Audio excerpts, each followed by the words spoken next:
This week we're putting together the workshop I've always wanted, one that's unique but still very practical and functional. So whether you're creating a workshop from scratch or just looking for ideas to improve the one you have, you'll want to stick around to see it all come together.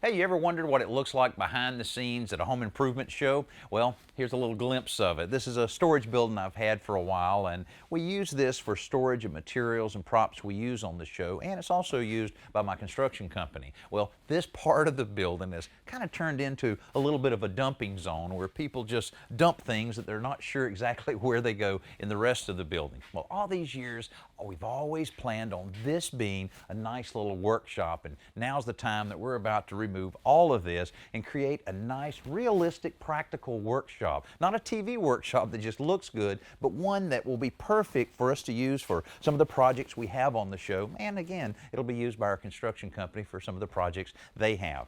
Now, some of the things we're going to be covering in this week's show will be things that you can use around your house, whether you're an avid woodworker or not. We're going to talk about a little fold-down workbench that's perfect for maybe that little area you have in your garage or your storage building. Also, the importance of building the proper surface to work on, lighting, dust collection, a number of other things that I know that you can use. But I'm so anxious to get this stuff out of here.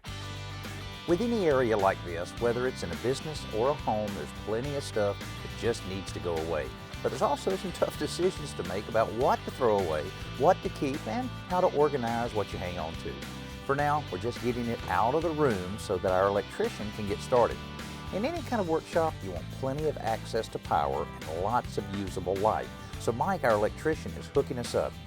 If a service call from an electrician isn't in your budget, you can plan your space so that you can best take advantage of the outlets that are already there. Now, Mike has checked all of these circuits to be sure they can handle these extra outlets he's adding, but he's also providing power to a cool light grid we're building from several old fluorescent fixtures that we salvaged from past remodeling jobs. With 6 4-tube fixtures, we should get plenty of light. In a workspace, you want to install these lights high enough so that they don't get in your way when you're moving materials, but low enough to provide good, even light. It's also a good idea to cover up any exposed insulation or open stud bays so that you have a flat surface to mount stuff on the walls of your workshop. Here we're attaching plywood panels to the metal framing, but in most garages or sheds, you can just nail them directly to the studs. We're also getting a jump on organizing by putting in a hose reel next to the location we've chosen for our air compressor. Well, I think I'll have plenty of light once we get all 24 bulbs in place. I'm really glad I saved those old fixtures. Hey, another thing we're reusing, and I'm really glad I saved, is these old cabinets that we took out of a kitchen renovation a couple years ago. This will be perfect to serve as our base cabinets so that we can build our sturdy countertop on this side of the shop. Now, another thing that I held on to for the last year or so, this bookcase that came out of a living room renovation that we did, and this will be perfect to put all the shelves back in, position it over on that side of the shop for all of the caulk and paint, sandpaper, all those things you have to have in a shop like this. Now, another thing we recycled that is kind of unusual, all the wood walls that you see here were actually an old backdrop that we used on a show a couple years ago. Perfect for our wood walls we need. Now, to store some of the tools we have, we created this simple little shelf unit out of cedar, and it kind of adds a little bit of that warm wood feel to a shop, which I wanted it to look more like this than just plain painted walls. This shelf will hold a lot of stuff, but mainly our handheld power tools, so it needs to support a lot of weight. Any shelf in a workshop will probably wind up supporting more than you initially planned, so build it as strong as you can and don't scrimp on the materials or the fasteners you use to hang it. Now, the next step is to install our recycled cabinets, which will line the wall under this shelf. Now, these cabinets are a little plain, but they should work great for a shop like this. Now, even if you don't own a remodeling company, you can usually find these things pretty inexpensively from salvage warehouses, which recover them from renovation projects, then resell them to the public. Now, the same is also true of items like this bookcase. Even though it's just a workshop, you want to pay attention to details like being sure these things are level so that you don't end up with stuff sliding off the shelves down the road. Now with most of the big stuff in, we can start laying on the paint. While we were painting all of the walls in our workshop, our plumber dropped by to hook up an old laundry tub sink that we've had for several years. Now he hooked up to the cold water line on an outside water faucet, so we'll only have cold water, but still this will be really convenient to have this right here in the shop. Well, we're about to set our last base cabinet, and once they secure that well to the wall, we can start on all of our countertops. Now, we're not buying any expensive countertops for this. We're basically using 3/4 inch plywood that we've stained so that it'll really look good for a long time and provide a great work surface. Hey, Joe has another great workshop tip for you in our Simple Solution segment. Pegboard panels like this are an extremely popular way to display and store hand tools, but they have one annoying problem, is that when you lift off a tool, often the hook itself will pop out of the board. And that happens with over a number of times. Every time you reach for a tool, it can get pretty annoying.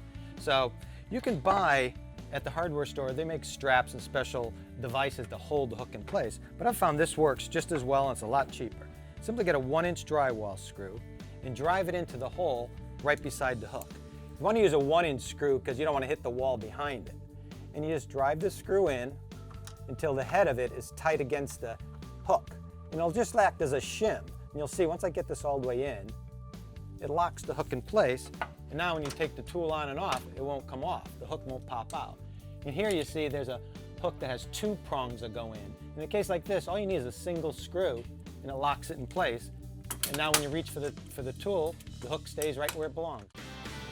Well, I was just thinking about all the supplies I'll be able to keep in this large shelf unit that we just installed in our workshop. Hey, that's what we're doing this week, is creating a very practical, realistic workshop where we'll be doing a lot of projects for the TV show, but it's also going to be used by my construction company, so it really has to be set up properly. Now, we're using a lot of recycled materials in this project, including some kitchen cabinets that we removed from a kitchen renovation project a few years ago. And, you know, this is something that a lot of homeowners do. If you're real careful about removing the cabinets from a kitchen renovation or a bathroom renovation, you can use them in a lot of ways around the house, and it certainly works good for a workshop like this. Now also, we have some shelves that we built here above this. Little cubicles like this work great to organize your workshop, so we can have different tools or different supplies in the different little areas. And we're about to install a very simple countertop. Now this is nothing more than just 3/4 inch plywood, and we decided to stain it instead of painting it because, you know, it's going to take a lot of abuse with all the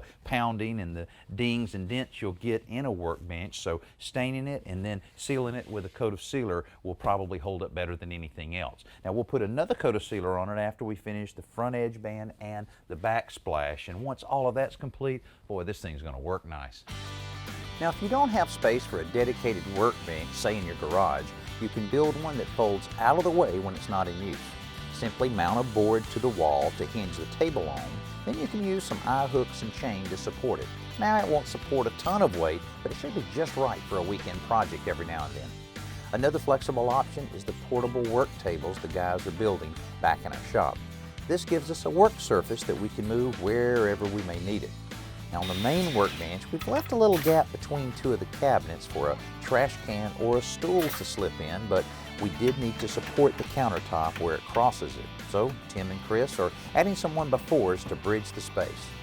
They're also putting in a 2x4 inside one of the cabinets where the 2 pieces of plywood will have to be seamed. Then it's just a matter of laying the pieces in place and nailing them down to the cabinet. That trim strip around the edge is mostly for looks, but the cedar backsplash along the back will keep us from banging up the wall or getting small items stuck between it and the counter. All in all, it's starting to look pretty good. A very simple countertop, but one that should work great for our workshop. Now we've already applied 1 coat of polyurethane to kind of seal up the plywood. Now we'll be applying another coat once that dries to give it a little bit of durability, because this thing will get a lot of abuse. Now Tim's applying the same kind of clear sealer to our little rolling workbenches here. I think this is a great idea. We'll be able to roll these out, lock down the casters on the bottom, then you can have a drill press or any other benchtop tool that you can work on. Then when you're finished with them, you can roll them right back, tuck them up against this wall, and it serves as a good storage unit and Gives you the chance to keep the workshop wide open for some of the larger projects we might be working on. Now, this is kind of an odd situation here. A few years ago, when we bought this building, there was a concrete block wall around here and a large drain right in the middle of the floor. Well, the drain will certainly come in handy for any cleanup in the shop, but the walls kind of left us, when we removed those, kind of left us a little divot and a little bit of damage here. So to make this nice and smooth so that our rolling workbenches will roll around real nicely, we're having to do a good bit of floor patch. Now, we've already applied some resurfacer to fill up some of the deeper holes, and after that dries overnight, we'll use a floor leveling compound tomorrow morning to really smooth everything out. Leveling compound is more fluid than the resurfacer, so it flows into all the low spots to even out the surface. Now, this won't look like a finished floor when Tim's done, but it should do the job for our shop. Now, while he wraps up this, Emily has a best new product that might be a great addition to your workshop. The idea behind this segment is to find products that solve common problems that we face as homeowners. And the cool thing for me is that I get to learn a lot about the professional side of home improvement while I'm looking for do-it-yourselfer items. For example, do you know why carpenter's pencils are shaped differently than ordinary round pencils? So they won't roll off of an inclined surface like a roof. And the larger size allows you to draw fat lines as well as fine ones while you're marking lumber. Now, this super pencil from C.H. Hansen does all of that and more.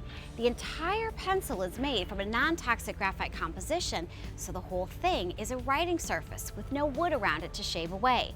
Super pencil marks are water and smudge resistant, and because the composite is so durable, it never needs sharpening, even when you use it on rough materials like concrete. Since you won't constantly be breaking the lead and resharpening the pencil, it should last about 7 times longer than normal, which helps to justify its price tag of about $5. But you know what? I think it's worth it.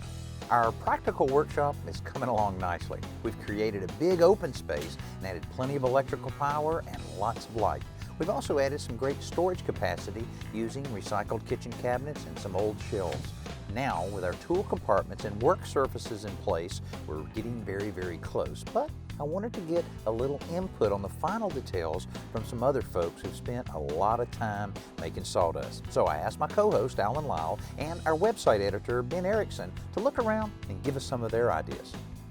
You got any plans for dust collection? How are you going to handle that? Well, I thought about that. I don't want all that dust to kind of infiltrate everything else in the building. So actually, instead of putting in some kind of dust collection system, I thought that I would probably just put a nice shop vac here, and then I have room that I can bring some hose back behind this column.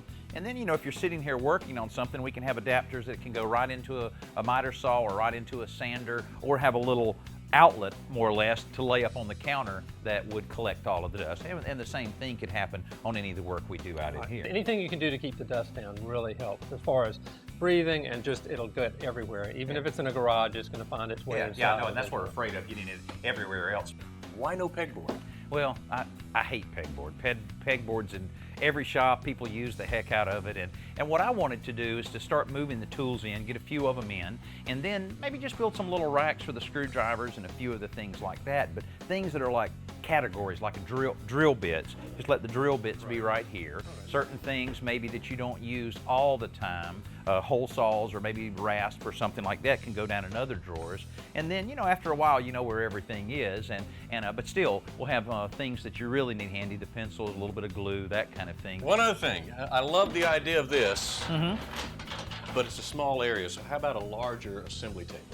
Well, I've been kind of fighting that because I wanted to keep it open to where you could have the flexibility of moving things in and out, but it probably makes sense. I actually have another old set of cabinets I thought about putting here, maybe put some really good casters on it to where you could keep it here. And I wanted to be able to store like drum sander, other things that can go under it, and then you can take those out and put them on this. That central rolling work table turned out to be just that easy. With a plywood top and some casters, that cabinet works great, and all it needs is a coat of paint to fit right in. Now, instead of the pegboard we found some cool magnetic tool hangers that are just as flexible without having to keep up with all those little hooks. And for all those little incidental things that always wind up on a workbench, we're building a little lipped shelf to take care of that. We kept it pretty small to avoid collecting too much clutter, because whatever space you have, you're bound to fill it up. The dust collection was as easy and as simple as I hoped it would be, and we even had time to clean up the floor and add a coat of paint to it before moving in the tools. Now this is where you can really get organized with little additions like these self-adhesive hooks on stationary tools to keep up with safety gear and accessories. An old drywall mud tray does the same thing over by the compressor, where there's always a lot of little attachments that need to stay real handy. And wheels are always a great addition to big items like the table saw, especially when they make going from stationary to rolling this easy.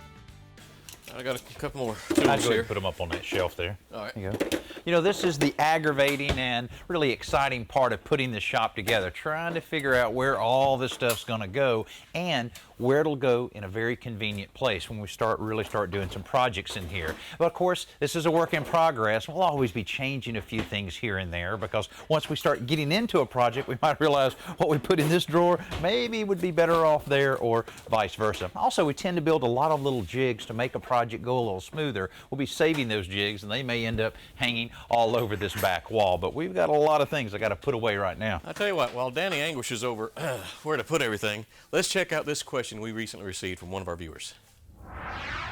Danny, what kind of record should I keep on my home? Most people know they should document their home's contents for insurance reasons, but they often ask why or how to do it the right way. If you have a loss due to fire, theft, or a natural disaster, your insurance company will need certain details to complete the claims process, including a description of the item, the model number, the serial number, the date purchased, the color, and the purchase price. Now, photographs or videotape will also be very useful, especially to pass along to your insurance adjuster. Now, the problem is this documentation won't help you at all if it's lost or destroyed, so consider saving your information electronically. Take your photos with a digital camera and create a list of all your valuables and save both in a computer file. This file can be saved to a disk. You can keep it at work or upload it to a website so that you can access it from anywhere, including your home. Well, we've managed to put together the workshop I've always wanted. One that's practical, functional, and neat. Well, at least for the moment. We have plenty of light, plenty of power, lots of work surfaces, and enough cabinets, shelves, and hangers to organize all of the tools we'll be using here. I've even managed to do a little creative workshop decorating along the way to remind me of how I got started in this business in the first place. Well, my workshop is finally complete, and I'm ready to take on just about any project that comes down the line. You know, I'm pretty well set up here. I've got a great workbench, plenty of table space over here that easily rolls around the shop if I need it. A lot of storage space down here. I can tuck these tools away or bring out any new ones that I need. And as you can see, I got plenty of supplies to tackle just about any project. You know, I can remember my very first workshop and the very first power tool I ever bought when I was 9 years old. Well, I still have it. It doesn't work anymore, but it lasted for 20 years, and I bought it from a mail order catalog for $11.41. I've held on to it all these years because I knew I would find some special place sooner or later that it needs to rest. Well, here's a nice spot right here. I think that's where it'll end up. Hey, I hope we've been able to share with you some ideas that you can use if you're thinking about building a workshop or any type of hobby room or just about any room in your house that you can get this kind of enjoyment out of. Hey, thanks for being with us.